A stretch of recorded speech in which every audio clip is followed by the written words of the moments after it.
자, 2025년 새해가 밝았습니다. 예, 최근에 이제 부동산 투자에 대한 열망이 상당히 높다. 근데 이제 그런 가운데 또 우리가 부동산 투자하면 세금 문제 또 상당히 중요합니다. 뭐 취득할 때 취득세, 또 보유할 때 뭐 재산세, 나중에 팔 때 양도세 등등등. 그래서 그런 궁금증을 한 방에 해결하자. 예, 그래서 대한민국 최고의 부동산 세금 전문가인 우리 김윤석 교수님을 모셨습니다. 네, 교수님 안녕하세요. 네, 안녕하십니까. 네. 아유, 너무 반갑습니다. 네. 일산 새해 복 많이 받으시고 네. 대박 나시기 바랍니다. 감사합니다. 교수님 간단하게 교수님 소개하고 근황 한번 말씀해 주시면 어떨까요? 자, 여러분 안녕하십니까. 예, 저는 부동산 세금 강의를 공인중개사 강의를 이제 해커스하고 또 EBS에서 강의를 하고 있고요. 또 대학에서는 이제 세무회계과에서 세법 강의를 하고 있습니다. 그다음에 또 우리 설 교수님하고는 이렇게 가끔씩 유튜브도 찍고 또 실무 강의도 같이 이제 하다 오랜 인연이 있습니다. 오늘도 여러분이 좀 많은 도움 얻어 가셨으면 좋겠습니다. 네. 네. 좋습니다. 교수님 그러면 곧바로 질문 한번 드려보도록 하겠습니다.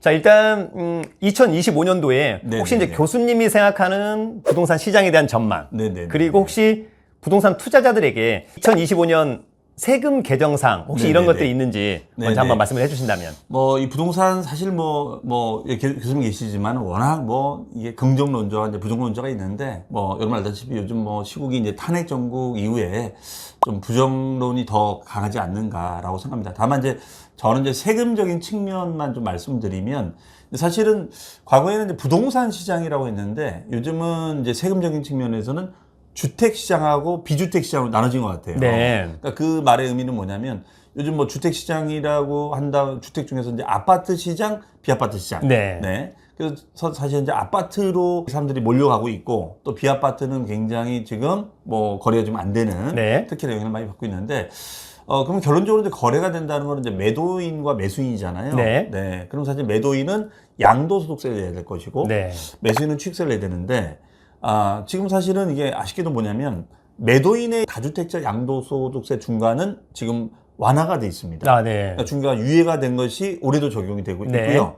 사실은 그래서 이제 매물은 쏟아도 나오는데 문제는 이제 매수자의 취득세 중과가 원래 완화안이 발표가 됐는데도 불구하고 아쉽게도 아직까지 통과가 안 되고 있습니다. 맞습니다. 그래서 사실은 이제 조정지역은 이제 2주택자부터 8% 중과가 되고 비조정지역은 3주택자부터 8% 중과가 되는데 이 조항을 빨리 풀어줘야 되는데 알다시피 여야의 이제 합의가 있어야 되는데 이 부분이 아쉽게도 올해 개정안에도 아직 이미 올라와 있지만 좀 통과를 못 하고 있는 부분이 좀 아쉽다. 다만 이제 요즘 지방에 이제 미분양 주택이 워낙 많이 쌓여 있으니까 지방의 미분양 주택을 구입했을 때는 취득세라든가 종부세 중과를 빼주겠다. 그거 좋네요. 그래서 지금 아마 지방의 미분양 해소 측면에서 정부가 중과 제외주택 수에 지방의 미분양을 포함시켰기 때문에 조금 지방의 미분양이 물론 이 세금 때문에 모든 게 완화되는 건 아니겠지만 좀 거래 활성화에 좀 도움을 주지 않을까 이런 생각을 하고요. 그다음에 또 한 가지는 여러 가지 많은 개정사항이 있지만 요즘은 이제 인구 감소 때문에 또 정부가 이제 결혼을 장려하지 않습니까? 그래서 사실은 이제 예를 들어서 남자가 이제 집이 있고 여자분이 집이 있어서 결혼을 합니다. 그러면 다주택자가 되는 거잖아요. 그러면 또 다주택자가 되면 그러면 나중에 남자 집을 팔든 여자 집을 팔든 양도세 중과가 되는 거 아니냐. 자, 근데 이 부분은 우리가 혼인이라든가 동거봉양의 사유가 생겼을 때는 우리가 합가한 날로부터 동거봉양은 10년 안에, 그다음에 혼인은 5년 안에 팔면 양도소득세가 비과세가 됩니다. 없다는 거죠, 세금이. 고가주택이 아닌 이상은. 그런데 혼인의 경우에는 이제 5년으로 제한을 뒀었거든요. 근데 이제 부모님과 합가했을 때 10년으로 연장이 됐었는데 혼인은 5년으로 좀 줄어서 이 부분이 좀 아쉬웠는데 이걸 이제 올해부터는 10년으로. 좋아졌네요. 그렇기 때문에 이제 결론적으로 결혼을 해라. 그래서 혼인을 하면은 이런 세대 혜택을 많이 줄 테니. 그래서 아마 이 부분은 이제 인구 감소에 대한 그런 부분 때문에 이런 부분들이 좀 많이 완화가 된 거 아닌가 싶습니다. 그래서 그 부분이 좀 긍정적인 그런 좀 취득세 중과는 좀 빨리 좀 완화가 필요했으면 좋겠는데 이 부분이 아직 개정 통과를 못 하고 있는 것이 좀 아쉬움 남습니다. 맞습니다. 최근에 부동산 시장, 특히 이제 아파트 시장이 상당히 좋지 않은데 취득세 중과만 좀 완화해준다 하더라도 또 상당히 부양의 효과가 있지 않을까 또 그런 생각이 또 들기도 합니다.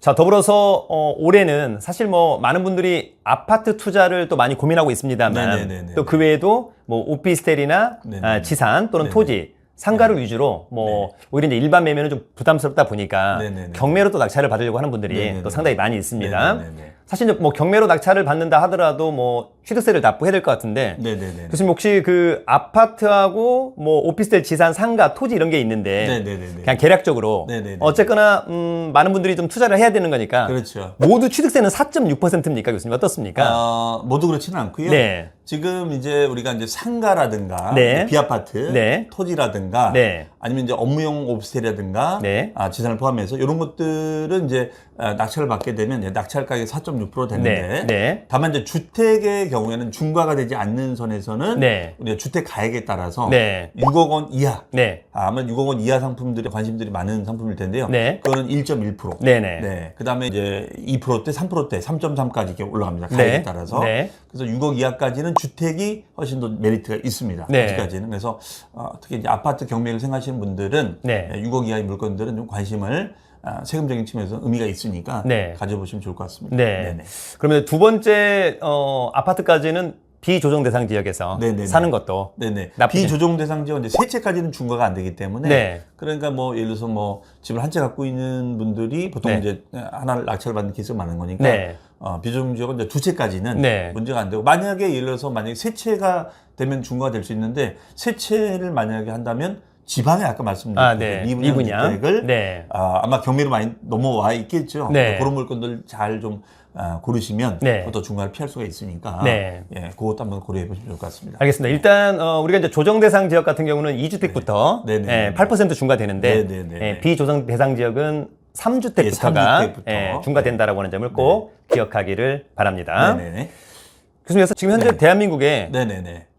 조정 대상 지역이 있나요? 지금 이제 강남 네. 더 잘하시겠지만 지금 강남권하고 용산 남아 있죠. 네. 교수님이신 네, 유형이죠. 네. 그럼 강남 3구랑 네네네. 용산이 네네.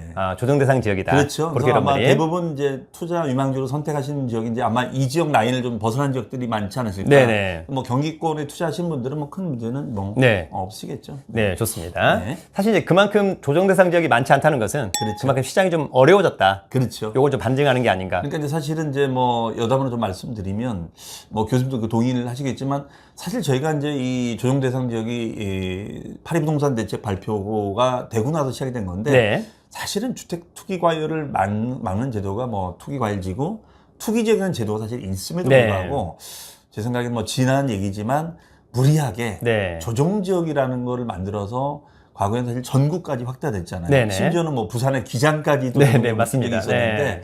앞으로 이제 정책 입안자분들이 이미 기존의 정책을 잘 활용해서 구현하면 되지. 그렇지 않고 또 새로운 용어를 만들어 가지고 이렇게 하게 되면 실제 일선에 있는 수많은 이제 주체자들, 투자자분들에서 준 게 얼마나 혼동이 됩니까? 맞습니다. 네. 이런 부분들은 정책 입안자분들이 좀 정말 잘 판단해서 좀 정책을 효율성 있게 했으면 좋겠다. 네. 네, 네. 그런 말씀 전합니다. 네. 맞습니다. 지난번에 교수님께서 또 세금책을 하나 내셨더라고요. 네네네네네. 예. 김윤석의 디테일한 부동산 절세 비법. 네. 제가 이제 그 책을 한번 읽어보니까 교수님. 네네네네. 절세하고 탈세라는 얘기가 있어요. 네네네네. 비슷한 것 같은데 또 다른 것 같기도 하고. 예, 그렇죠. 그래서 한번 좀 정리를 해주시죠. 그 많은 분들이 이제 세금을 줄이면 다 이제 뭐 이런 거 있잖아요. 내가 하면 절세고 나면 탈세다. 네. 예. 그래서 절세하고 탈세를 구분하지 못하는 경우가 좀 종종 있으신 것 같아요. 그러니까 네. 뭐 예를 들어 뭐 절세하고 탈세 가장 근본적인 취지는 큰 차이가 뭐냐면 절세는 이제 합법적으로 세금을 줄이는 거고 네. 탈세는 이제 불법으로 줄이는 거죠. 네. 근데 불법인지 합법인지 구분을 못하는 케이스가 있는데 예를 든다면 네. 저희가 이제 아파트가 한 채가 있는데 뭐 오피스텔을 하나 이제 낙찰 받든 뭐 매입을 했어요. 그러면은 이제 다주택자가 될 수가 있잖아요. 네. 주거용 오피가 됐을 때는. 네. 그러면 이 상태에서 이제 아파트를 팔게 되면 다주택자가 되니까 양도세가 나온단 말이에요. 네.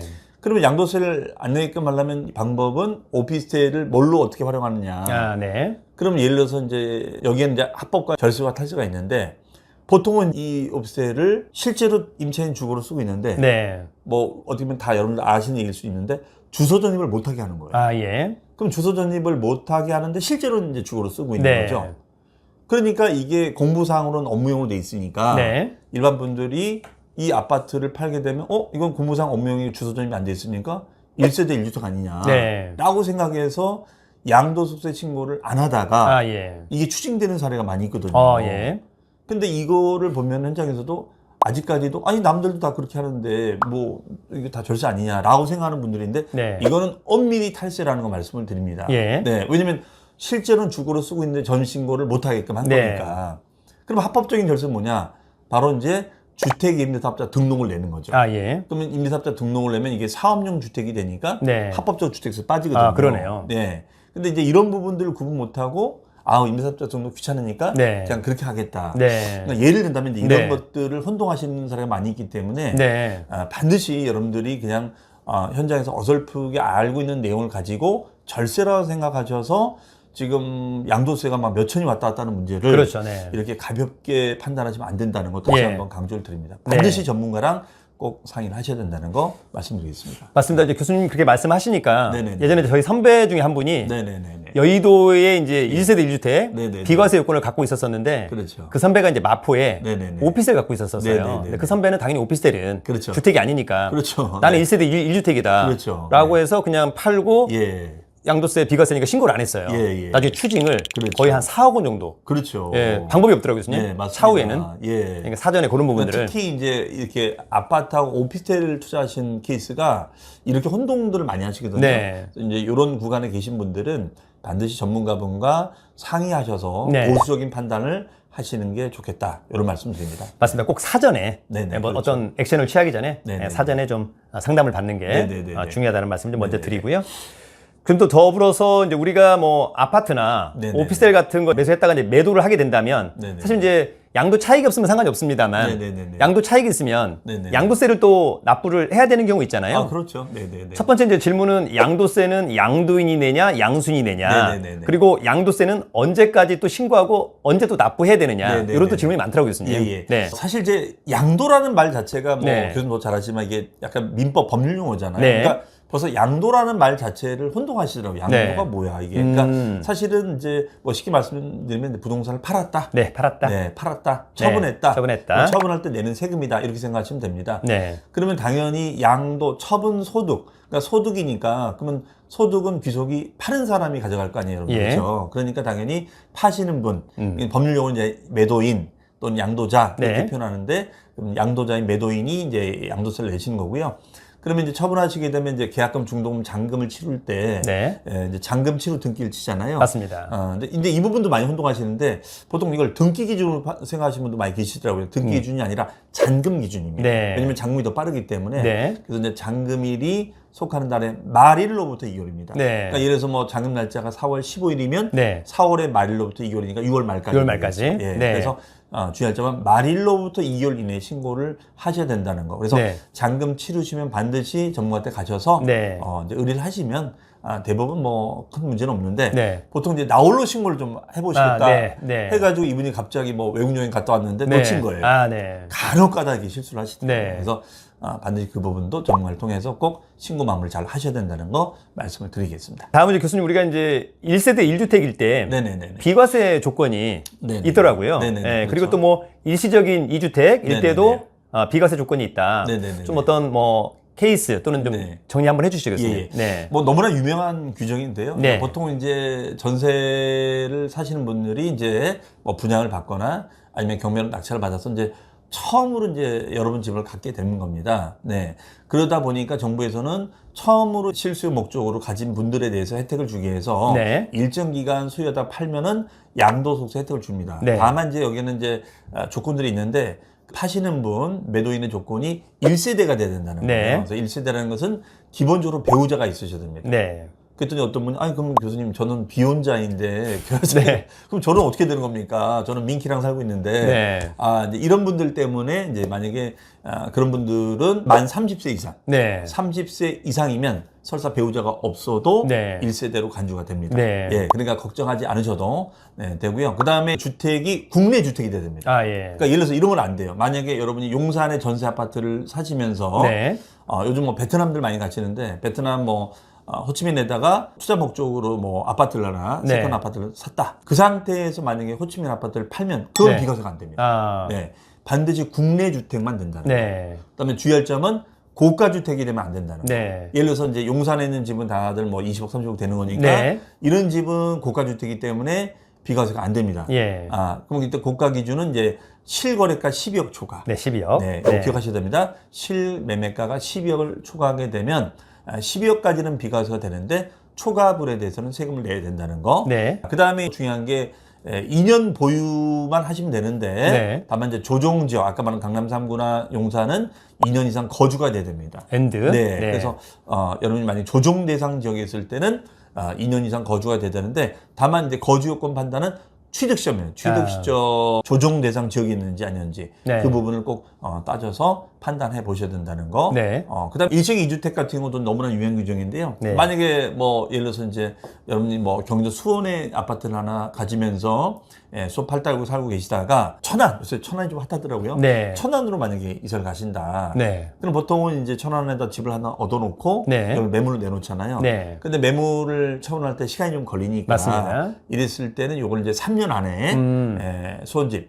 즉 종전주택을 3년 안에 파셔야 됩니다. 3년 중요하네요. 네네. 그리고 이제 여기서 또 조심할 게 뭐냐면 천안집을 요 종전집 사고 나서 1년 지나서 사요. 네, 그것도 중요하네요. 예. 그러니까 만약에 네. 수원집이 있는데 여러분이 만약에 경매로 천안집을 한 6개월 뒤에 낙찰을 받았다.